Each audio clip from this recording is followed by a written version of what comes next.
문재인 정부 출범 이후 남북 관계가 순풍을 탈 것으로 기대했는데 현실은 그렇지 않습니다. 북한의 김정은 정권은 우리 정부가 내민 손을 매정하게 밀쳐내고 핵실험과 미사일로 도발을 반복하며 한반도 긴장을 최고조로 끌어올리고 있는데요. 오늘 더정치에서는 취임 4개월을 맞이한 문재인 정부의 대북 정책 성적을 매겨보겠습니다. 일단 현안 얘기를 좀 해보겠습니다. 전술핵 재배치 문제인데요. 핵배낭, 핵지뢰, 이게 어떤 짧은 거리에서 서로 이제 공방할 수 있는 그런 핵무기를 이제 전술 핵이라고 하는데, 북한의 6차 핵실험 뒤 송영무 국방부 장관이 이렇게 얘기를 했습니다. 여러 대안의 하나로서 검토를 하고 있다. 이렇게 얘기를 했는데 정부의 공식 입장과는 또 맞지 않는 것 같기도 하고, 전술핵 재배치 실현 가능한 얘기입니까? 어떻게 보세요? 일단 뭐 송영무 국방장관이 국회 국방위에서 업무 보고하고 네. 뭐 전술핵 재배치하겠다고 검토하겠다고 네. 얘기를 했는데, 그 다음 날 바로 국방부 대변인이 그 정부는 한반도 비핵화가 원칙이다 뭐 이렇게 네. 사실상 장관의 발언을 문질러버린 그런 상황인데, 송영무 장관도 국회에서 개인적인 견해인 것처럼 얘기를 했습니다. 네. 정부가 전술핵과 관련해서 일관되게 재배치하지 않겠다라는 얘기를 하고는 있는데, 송 장관의 얘기가 사실은 송 장관 개인뿐이 아니라 야권에서 많이 네. 얘기를 하죠. 네. 특히 뭐 자유한국당 같은 경우에는 전술핵 재배치를 마치 강력한 한미 공조의 상징처럼 이걸 가져와야 이 한미 동맹이 강력하게 유지가 되는 것이다라는 상징처럼 이렇게 홍준표 대표도 얘기를 하고는 있는데, 사실 이 전술핵이라는 게 방금 말씀하신 것처럼 이제 근거리, 그리고 뭐 이렇게 ICBM급 이렇게 대륙간 탄도탄에 넣는 이런 전략 핵무기와는 달리 네. 근거리에서 사용하는 거죠. 그래서 이제 북한의 핵 위협에 대비하기 위해서 우리도 핵무기를 가지고 있어야 된다는 논리인데, 사실 우리나라에는 1958년에 처음 주한미군이 핵무기를 들여왔죠. 그래서 쭉 유지를 하다가 우리나라에서 전술 핵무기가 철수된 게 사실은 우리가 원해서 철수한 게 아니라 미국의 필요에 의해서 네. 철수를 한 거거든요. 1989년, 90년 해서 이른바 현실 사회주의권이 붕괴를 하면서 미소 간에 이제 핵무기 군축이 이루어지면서 각자 전 세계에 흩어서 배치해놨던 전술핵을 본토로 철수를 시키죠. 네. 그래서 미국도 이제 1991년에 조지 아버지 부시 행정부 시절에 전술핵을 우리나라에서 철수를 했고요. 그거에 맞춰서 기억하시겠습니다만 노태우 정부가 이제 북방 정책을 추진하면서 이제 91년 11월인가요? 12월에 우리나라에서 전술핵이 완전히 철수가 되고 91년 12월에 남한과 북한이 한반도 비핵화 선언에 합의를 하고 이게 이제 국회 비준 절차를 거쳐서 이듬해 통과가 되거든요.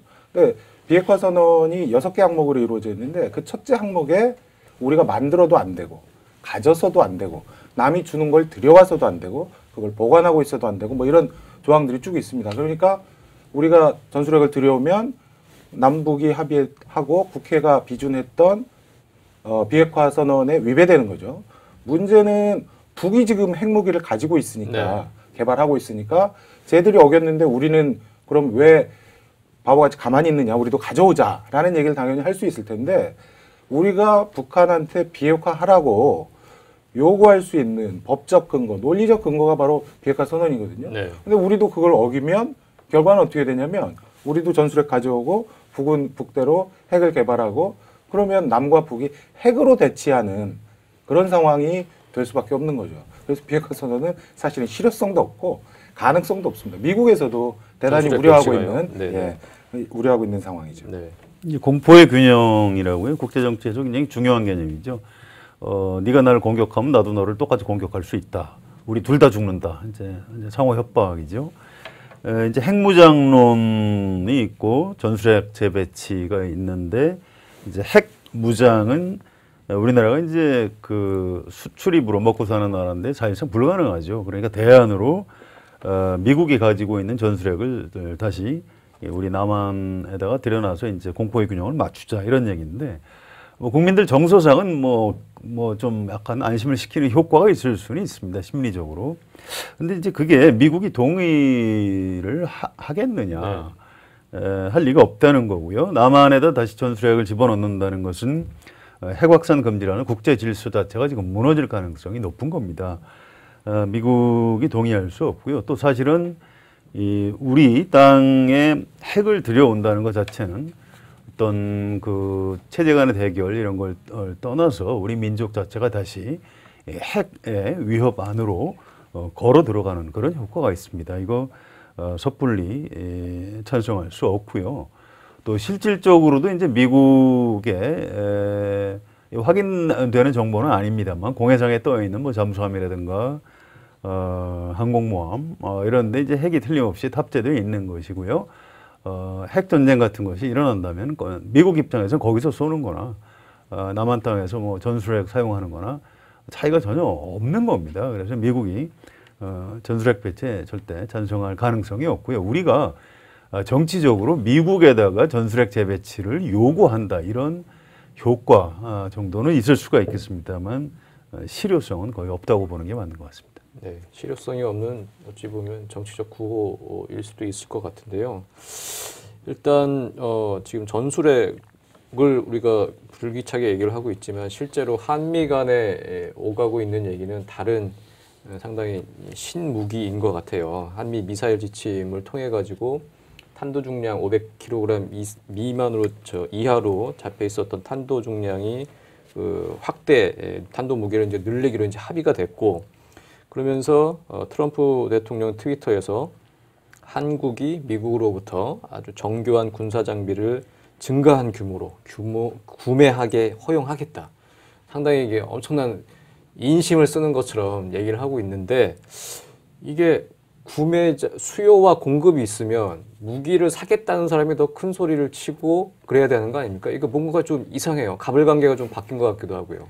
그렇습니다. 저 트윗에서도 그렇게 했고 또 1일날 문재인 대통령하고 통화한 다음에 네. 백악관에서 보도자료를 내놨는데 네. 거기서도 이제 똑같은 언급이 있었죠. 한국에 가로 열고 선심을 쓰듯이 네, 네. 무기를 판매하는 것을 개념적으로 승인했다 뭐 이렇게 표현을 했거든요. 네.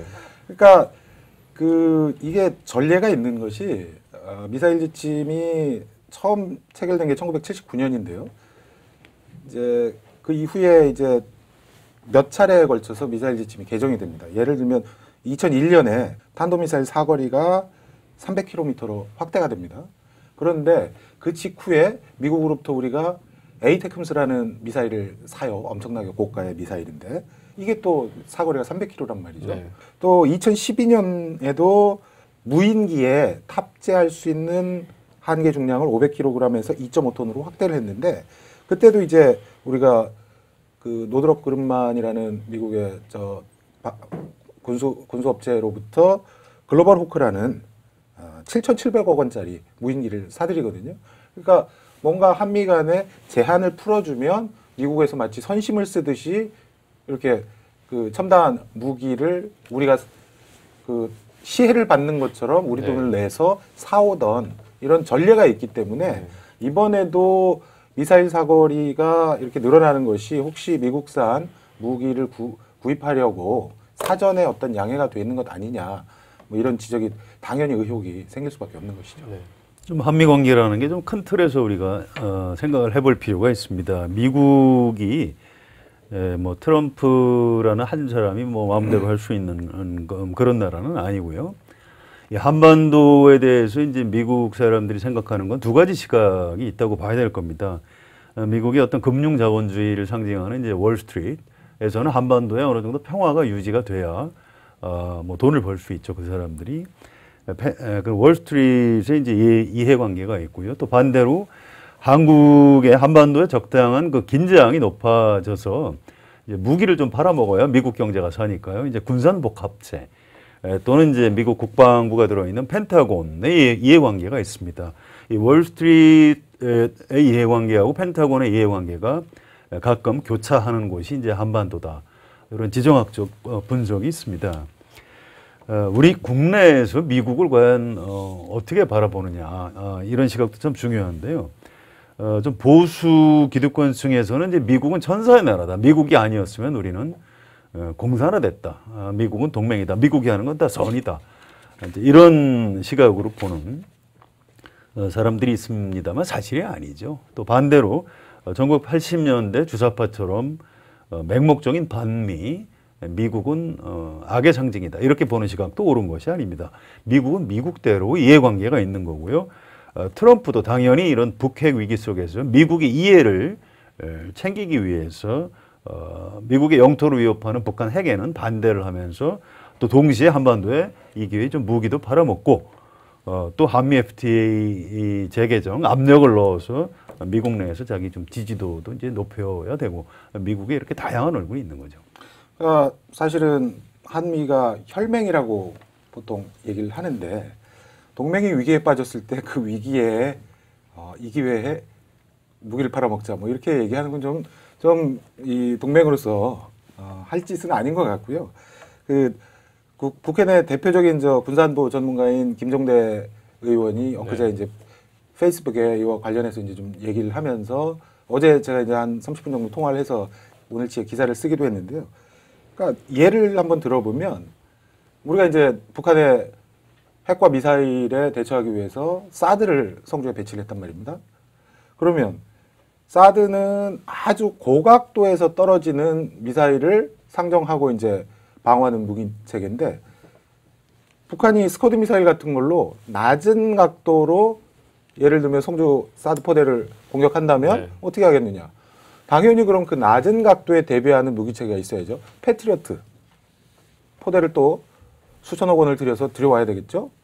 그 다음에 그러면 그 패트리어트에 대응하기 위해서 이번에는 북한이 휴전선 인근으로 방사포가 사실은 이름은 포지만 이것도 단거리 미사일이거든요. 300mm짜리 방사포를 갖다 놓고 스커드 미사일보다 더 낮은 각도에서 또 쏘면 어떡하느냐. 그럼 또 아이언돔이랄지 뭐 이런 이 대공 방어망을 또 구축을 해야 되거든요. 그러니까 이게 이 첨단 무기 구매의 악순환이 지속적으로 반복이 되는데 사실은 북한은 돈이 안 들어요. 왜냐하면 기존에 가지고 있는 걸로 위협만 하면 전술적으로 위협만 하면 되니까. 그러면 우리는 그 위협에 대비하기 위해서 수천억 수조 원의 돈을 지속적으로 쏟아부을 수 없는 이 악순환의 고리가 생기는 것이죠. 어쨌든 우리가 자주 국방을 한다고 하지만 미사일 지침도 그렇고 사거리, 탄두 중량도 우리 마음대로 정하지 못하고 그것도 미국의 승인을 얻어야 되고 그래서 미국이 야금야금 그걸 늘려주면 거기에 맞춰서 또 무기를 사야 하는 이런 어떤 한미 동맹, 불평등한 한미 동맹의 구조적 한계도 이런 그 북핵 위기가 고조될 때 더 자명하게 드러나는 게 아닌가 그렇습니다. 싶은데요. 일단 이런 위기가 생길 때마다 일단은 우리 정부는 외교적 노력 그런 얘기를 많이 하고 지금 계속 강한 제재와 압박 이런 얘기를 하고 있습니다. 어제 푸틴 대통령과 한러 정상회담을 갖기도 했는데요. 문재인 대통령이. 근데 별로 결과가 좋지는 않았던 것 같아요. 푸틴 대통령이 별로 우리의 요구를 별로 들어주지 않았죠. 어땠습니까 어제? 전 그 기사를 보고 참 서글프다는 생각이 네. 들었는데요. 우리 대통령은 원유 공급 좀 중단해달라 이렇게 마치 애걸하는 네. 모양새고요. 푸틴 대통령은 그렇게 하면 그 민간에 우선적으로 피해가 갈 수 있다 이렇게 좀 더 큰 안목으로 뭔가 거절을 하는 통 큰 지도자의 모습으로 보이고 네. 아주 좀 자존심이 개인적으로 좀 많이 상했습니다. 그런데 푸틴 대통령의 말이 꼭 맞는 것은 아닙니다. 사실은 이 강력한 제재로 북한의 핵을 막을 수는 없다라고 하는데 그렇지는 않을 겁니다. 중국하고 러시아가 실제로 원유를 잠그면 어떻게 되겠습니까? 핵 개발은 고사하고 북한 체제 자체가 무너질 가능성이 있는 거죠. 중국하고 러시아의 이해관계에서는 북한이 핵무장 자체를 찬성하는 건 아니지만 북한 정권이 무너지는 것보다는 먹을 적당히 관리해가면서 자기들 국익을 챙기는 게 낫다. 이렇게 판단하고 있는 것 같고요. 그런 측면에서 우리하고 어떤 국익 차원의 충돌, 내지 불일치 같은 것들이 존재하는 것 같습니다. 원유 공급 중단 문제는 이전에도 지속적으로 유엔 안보리에서 대북 제재 논의할 때 나왔던 네, 얘기인데 중국과 러시아가 지속적으로 강력하게 반대를 해봤고요. 이게 사실은 인도주의적인 문제 측면에서 보면 원유 공급 중단이라는 카드를 사용할 수 있는 것이냐를 두고 아마도 논란이 실제로 그 카드를 심각하게 거론할 때는 논란이 커질 겁니다. 네. 지금까지 나온 숱한 대북 제재에 항상 들어가는 문구가 하나 있는데요. 이게 뭐냐면 이 결의가 북한 주민들의 인도적 상황에 악영향을 끼칠 목적을 가지고 만들어지는 것은 아니다. 이런 표현이 반드시 들어가거든요. 네. 그러니까 원유 공급 중단은 방금 성환영 선배 말씀하신 것처럼 인도적인 재난을 불러올 게 불가피합니다. 그러니까 단기적으로 경제에 파급 효과가 클 것이고 인도주의적으로도 북한 주민의 삶에 굉장히 치명적인 타격을 입힐 수 있는 사안이죠. 그러니까 유엔 안보리가 과연 이 카드까지 사용을 해야 되느냐. 거기에 이제 하나 의문이 있는 것이고요. 그다음 말씀하신 것처럼 중국과 러시아의 전략적인 측면에서 보면 북한 정권이 붕괴한다는 그러니까 예측 불가능한 영역으로 가고 싶지 않은 거죠. 지금은 예측이 가능한데 만약에 김정은 정권이 붕괴했을 시에 과연 무슨 일이 벌어질 것이냐 한반도에서 그거 누구도 원하지 않는 것이니까 네. 그런 측면에서 보면 원유공급 중단 문제에 대해서 중국과 러시아가 함부로 미국 편을 들기는 쉽지 않은 구조고요. 더군다나 지금 중국이 그 북한으로 들어가는 원유량의 대체로 한 90% 정도를 주고 있다라고 추정을 하고 있는데요. 나머지 그 10%의 크기가 정말 실제로 전체의 10분의 1분이 안 되는 건지 더 되는 건지 알 수가 없는 것이 러시아 쪽에 가까운 나진선봉이나 핫산이나 블라디보스톡 같은 데서 현물 거래가 이루어지고 있다고 하거든요. 그러니까 그 현금 가지고 가서 물건 떼오는데 그 양이 얼마나 될지 잘 모르는 거죠. 그건 뭐 밀무역이라고 표현을 하는 분들도 계신데 이제 문재인 대통령이 푸틴 대통령한테 원유 공급 중단 문제를 거론하던 날 그 청와대 관계자가 브리핑을 하면서 그런 얘기를 했습니다. 문재인 대통령은 그 밀거래만 줄여도 북에 굉장히 타격이 될 것으로 보고 푸틴 대통령한테 원유 공급 중단 얘기를 했다. 뭐 이런 얘기를 하더라고요. 그러니까 북으로 들어가는 원유를 안보리에서 설령 제재를 하더라도 그런 뒷길로 들어가는 원유까지 막기는 어렵고 네. 지금까지 작년 3월에 통과된 유엔 안보리 결의 2270부터 그 이후에 2개나 더 안보리 결의가 나왔습니다만 이 2270 나올 때도 사상 가장 강력한이라는 표현이 그렇죠. 들어갔었거든요. 네. 그런데 북한 경제는 사실 그닥 커다란 치명상을 입은 것 같지가 않아요. 이유는 뭐냐면 이미 지난 반세기 동안 북한 경제는 고립된 채로 버텨왔기 때문에 설령 지금보다 더 어려워지더라도 북이 원하는 전략적 목표인 핵무장을 달성할 때까지 만약에 제재와 압박만 한다면 그 길로 가지. 그걸 포기하고 야 이제 우리 더 이상 못하겠다. 좀 어떻게 좀 해주라라고 나올 가능성은 높지 않거든요. 왜냐하면 북한테 핵무기는 체제 안전을 보장하는 유일한 수단이기 때문에 그렇게 판단하고 있는 이상 밖에서 아무리 강하게 압박하더라도 효과가 없을 것이다라고 보는 것이 대체적인 시각인 것 같습니다. 네. 그러니까 국제사회 제재라는 게 사실은 좀 실효성이 지금 떨어지고 실효성이 없다는 게 좀 증명이 돼가고 있는 상황이 아닌가 싶은데요. 이제 문재인 정부가 지금 취임한 지 4개월이 됐고 그 간에 여러 가지 일이 있었습니다. 취임한 지 5일 만에 북한이 IRBM 화성 12형을 이제 발사를 했고 또 괌 포위 사격을 얘기를 해서 완전히 트럼프 행정부를 들었다 놨다 하기도 했죠. 8월 29일에는 일본 상공을 통과시켜서 탄도미사일을 발사하기도 했고 그리고 최근에 9월 3일에는 엄청난 위력의 6차 핵실험까지 감행을 했습니다. 짧은 시간에 엄청나게 많은 일이 있었는데 문재인 정부 대처 어떻게 했다고 평가하시는지요? 글쎄요, 뭐 잘했다고 할 수는 없죠. 그런데 우리가 좀 냉정하게 봐야 될 게 과연 북한이 김정은이라는 북한의 지도자가 우리 남쪽의 대통령이 뭐 바뀌고 이 남쪽에 어떤 영향을 미치기 위해서 미사일이라든가 핵실험을 하고 있느냐. 그렇지는 않다고 봐야 됩니다. 지금 뭐 박근혜 대통령이 이 탄핵을 당하고 문재인 대통령이 빨리 당선되리라고 북쪽에서 예측을 했겠습니까? 그럴 가능성은 없는 거지요. 북한은 북한 나름대로의 일정표에 따라서 착착착착 진행시키는 것이고요. 그런 것들이 이제 우리 문재인 정부 출범하고 좀 맞물렸기 때문에 지금 문재인 정부에서 그 이제 비난을 다 뒤집어 쓰고 있는 측면이 있습니다. 사실은 북한 핵 문제는 좀 서글픈 얘기지만 북한하고 미국 사이에서 주도권을 쥐고 있는 것이 사실이고요. 우리가 문재인 정부에서 어떤 지렛대라고 할까요? 뭐 어떤 이 핵 문제에 대해서 실질적인 영향력을 끼칠 수 있는 그런 수단 같은 걸 갖고 있지는 못하다 이런 전제에서 얘기를 해야 될 것 같습니다. 정확하신 지적인 것 같습니다. 그러니까 북한이 첫째, 남한 쳐다보고 핵무기 개발하는 거 아니고요. 둘째, 자기들 일정표대로 그냥 가는 것 같습니다. 그러니까 문재인 정부 들어서 남북관계를 적극적으로 풀겠다는 의사를 명시적으로 여러 차례 밝혔는데 저러고 나온단 말이죠. 그러면 실망할 수밖에 없죠.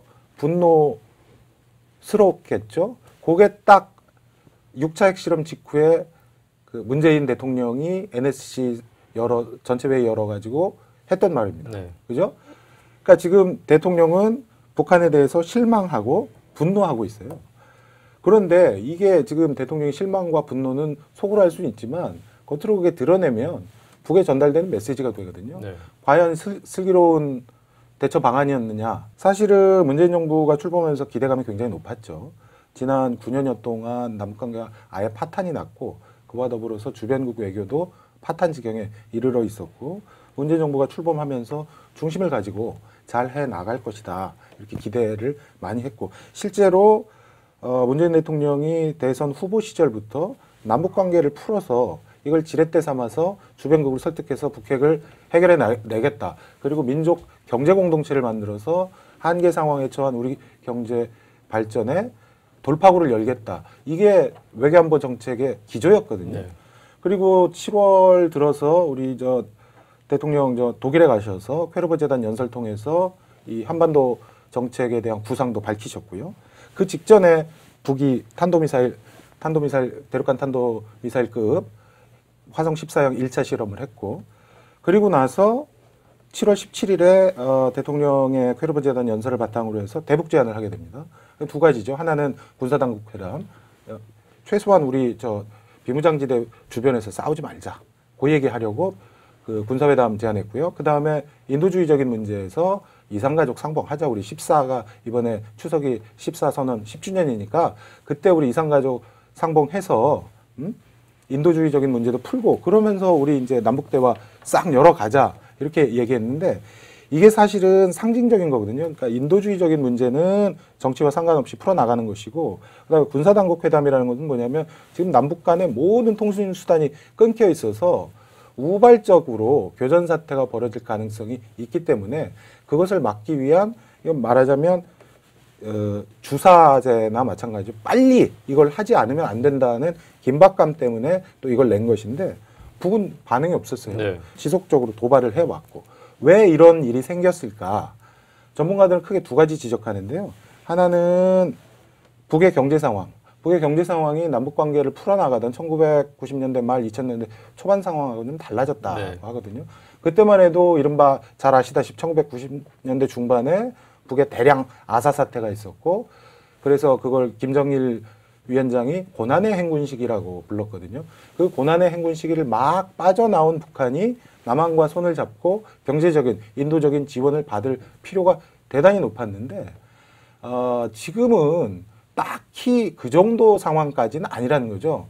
꾸준히 3% 이상대의 경제 성장률을 유지해 오고 있어서 네. 북이 최소한 굶어 죽는 상황은 아니다. 그런데 우리가 다시 문을 열면서 대북 인도 지원 얘기하고 경제 지원 얘기하고 하니까 북이 필요성을 얼마 못 느꼈을 것이다라는 게 하나 있고 두 번째는 뭐냐면 핵과 미사일이 지금 대단히 고도화되어 있다는 거죠. 북은 항상 얘기할 때 자기들이 동방의 핵 강국이다 이렇게 얘기하거든요. 이미 이 핵무장의 구분응선을 넘어선 북한으로서는 남한과의 관계 개선보다는 아까 말씀하신 것처럼 미국하고 한판 붙을 수 있는 네. 준비가 거의 다 됐다라고 판단하고 있기 때문에 남북관계가 풀리지 않으니까 이 모든 게 문재인 책임이다 이렇게 얘기할 수는 없죠. 다만 우리 정부가 그저 즉자적인 대응하고 상황 관리에 집중할 것이 아니라 그럼 이 상황에서 과연 돌파구를 어떻게 마련할 것이냐, 북을 저대로 두고 북의 도발에 대응만 하고 있을 것이냐, 거기에 대해서는 이견이 있을 수 있는 것이죠. 네. 우리가 할 수 있는 일이 있겠다라고 보는 분들이 많은 것 같습니다. 네. 정의당에서는 그 6월 말에 성사됐던 한미 정상회담이 사실은 실패작이었다. 그 북한의 도발을 자제시킬 어떤 채널도 마련하지 못한 채 너무나 성급하게 한미 정상회담부터 추진을 해서 성사를 시켰고 한반도 운전자론을 사실상 승인을 받았는데 사실은 이게 결과적으로는 아무런 내용도 없이 그렇게 실패작으로 끝났다 이렇게 평가를 하는데 이 부분에 대해서 어떻게 생각하세요? 좀 서둘렀던 건 사실인 것 같아요. 네. 지금 되짚어서 생각하니까 문재인 대통령으로서는 미국하고 우선 만나서 트럼프하고 얘기를 해야 된다 이런 약간 조급증이라고 할까요? 이제 그것 때문에 일정을 빨리 잡았는데 사실은 이 문재인 대통령이 지금까지 잘못한 것은 트럼프라는 매우 특이한 정치인을 설득하지 못했다 이런 측면이 네. 아마 있을 겁니다. 무슨 얘기냐면 이렇게 한반도 상황이 복잡하고 미국의 대통령이 아주 독특한 사람이 하고 있을 때는 매우 깊이 있는 연구와 사전 준비가 필요했는데 그런 것 없이 좀 너무 좀 서두은 감이 있습니다. 과거에 김대중 정부의 햇볕 정책, 남북 정상회담을 우리가 쉽게 얘기하지만 김대중이라는 정치인은 1970년대부터 이미 한반도 평화를 위해서 몇십 년 동안 연구를 했고 미국에도 이제 지인들이 많이 있고요. 1994년에 한반도 핵 위기 때 야당 지도자로서 제네바 합의를 이끌어낼 수 있도록 카터 전 미국 대통령을 북한에 보내라 이런 제안까지 했던 그 분야의 전문가입니다. 거기다가 또 미국의 클린턴 대통령이 김대중이라는 사람은 내가 좀 접어줘야 되겠다 해서 한반도 문제는 그러면 당신이 하자는 대로 하겠다 이렇게 여지를 준 것이고요. 지금 문 대통령이 사실은 좀 더 충분한 축적과 연구와 국내 어떤 여러 가지 성찰을 통해서 좀 더 치밀한 대안을 가지고 트럼프 대통령을 좀 늦게라도 만나서 설득을 했어야 되는데 처음에 좀 너무 서두른 바람에 한미 관계가 좀 삐걱거리고 있는 이런 측면 좀 아쉬움이 있습니다. 네. 취임하자마자 아무리 안보적인 상황이 안 좋다고 해도 미국부터 가가지고 코 껴오면 어떡할 것이냐 반대 쪽이 하나 있었고 또 하나는 아니다. 빨리 가서 일단 만나서 한미가 손 꽉 잡고 있는 모습을 보여줘야 그때 대통령께서 당선됐을 때가 4월 위기설을 빠져나올 무렵이잖아요. 예. 4월 위기설도 대단했지 않습니까? 항공모함 오고 난리가 났었으니까. 그러니까 이 위기 국면을 넘기기 위해서는 대통령이 직접 나서야 된다. 이런 얘기가 나왔죠. 후자가 이제 이겨서 가게 된 거죠. 많은 전문가들이 우려를 했어요. 과연 가서 어떻게 하고 오려고 저러느냐. 막상 받아온 성적표는 나쁘지 않았어요. 나쁘지 않았죠. 우려했던 거에 비해서 상황은 굉장히 좋았습니다. 두 가지인데요. 하나는 한반도 정세를 우리가 주도한다라는데 미국의 동의를 얻었고 또 하나는 정상회담 직후에 CSIS에서 대통령이 연설을 하시면서 대북 정책에 대해서 북한 붕괴 원하지 않는다. 북한 정권 바꾸려고 하지 않겠다. 인위적으로 통일 추진하지 않겠다. 뭐 이런 대북 정책의 방향. 우리 이거 안 할래라는 것을 보여줬거든요. 그게 바로 북한의 체제에 대해서 우리가 보장해 주겠다라는 얘기를 대통령께서 하신 거고 그 직후에 이제 독일에 가셔서 또 대북 정책 구상을 밝히신 거고 문제는 뭐냐면 지나고 놓고 생각해 보니 대통령께서 예상 외의 성과라고 했던 한반도 정세 주도권을 우리가 인정받으면서 그 이전 정부 그러니까 이명박 박근혜 정부와 한미 동맹의 이 한미 동맹을 바라보는 시각이 같아져 버렸다는데 문제가 있는 것 같습니다. 그러니까 대북 정책과 관련해서 우리가 지금 북한하고 발이 묶여 있는 2인 삼각이었는데 남은 한쪽 다리를 가서 미국에다가 묶어놓고 갔다는 거죠. 그래서 3인 사각이 돼버린 거예요. 북한이 도발하면 그것 때문에 끌려가고 미국이 또 제재해야 된다, 압박해야 된다, 강경하게 나오면 또 거기에 끌려가야 되고. 그러니까 결국은 우리가 주도권을 가졌다고는 하는데 실제로 보면 미국과 튼튼한 공조가 앞에 가 있다 보니까 우리가 가질 수 있는 정책적인 선택지가 줄어들어 버리게 되는 결과가 된 거죠. 그래서 왜 이런 일이 벌어졌을까? 이명박 박근혜 정권 9년 동안 남북 관계와 주변국 외교가 파탄 난 상태에서, 그러니까 말하자면 집이 완전히 망했는데 그거를 상속을 받은 거예요. 문재인 대통령은. 그러니 지금 숙제는 산더미 같고 하고 싶은 일은 또 따로 있고 이렇다 보니까 지금 양쪽에 북한과 미국의 발목이 묶여 있는 상태에서도 더 선택지가 좁아지는 거죠. 아마도 대단히 어려운 국면을 지금 지나가고 있지 않을까 이렇게 생각합니다. 네. 지금 정의당 이정미 대표나 김대중 전 대통령 비서관이었던 최경환 국민의당 의원이 이게 지금 외교 안보 라인이 문제다. 옆에서 이런 변화된 상황 이런 걸 다 조언을 해서 제대로 된 로드맵을 가지고 들어가야 되는데 관성적으로 미국과의 공조 이것을 지금까지 해오던 대로 그것만 강조하다 보니까 이렇게 지금 조금 사달 내지는 큰 어려움에 빠진 거 아니냐 이러면서 외교안보 라인의 쇄신을 요구하고 있는데 뭐 그렇게 이제 받아들여도 될 것 그렇게 분석을 하면 되겠습니까? 야당이 뭐 항상 정부 여당에 대한 비판과 견제를 하는 역할이 있으니까 그런 얘기를 할 수는 있습니다. 그런데 글쎄요, 좀 더 정직하게 얘기하면 이분들이 하고 싶은 얘기는 문재인 대통령이 문제다, 잘못하고 있다 이 얘기를 하고 싶은데 그렇게 얘기하는 건 지나치니까 이제 그걸 주변 참모 탓으로 돌리고 있는 것 같고요. 또 이 정도로 그 절체절명의 국정 과제는 사실은 대통령이 어떻게 하느냐가 중요하지 주변 참모 라인 바꾼다고 이게 달라지는 문제는 아니라고 봅니다. 또 이런 게 있을 겁니다. 지금 문재인 대통령과 그 참모들에 대한 역량에 대한 뭐 일정한 뭐 비판과 견제는 할 수가 있는데 지금 대통령이 지금 정부가 문재인 정부가 아니고 뭐 홍준표 대통령의 자유한국당 정부라거나 안철수 대통령의 국민의당 정부라면 이 상황 관리를 어떻게 했을까요? 적절한 수준의 정치 공세는 그냥 그것대로 이해를 해줄 수 있습니다만 예를 들어서 뭐 이게 나라냐 이런 뭐 지나친 공격이라든가 안보 장외투쟁 전 그런 얘기 처음 들어봤는데요. 정치 기자 꽤 오래 한 사람인데 처음 들어봤습니다. 이런 식으로 얘기를 하는 건 절대로 전 국민의 동의를 받을 수 없다고 보고요.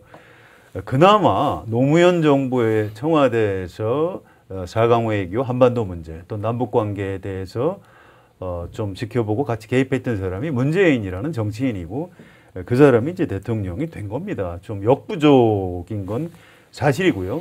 트럼프, 시진핑, 뭐 미국, 중국 사이에 갇혀서 우리 여제 참 답답하고 어려운데 그 현실을 일단 인정을 하고 일단 문재인 대통령이 좀 일관성을 갖고 일을 잘할 수 있도록 약간은 좀 응원의 목소리를 보내줄 필요도 있다. 저는 그렇게 생각합니다.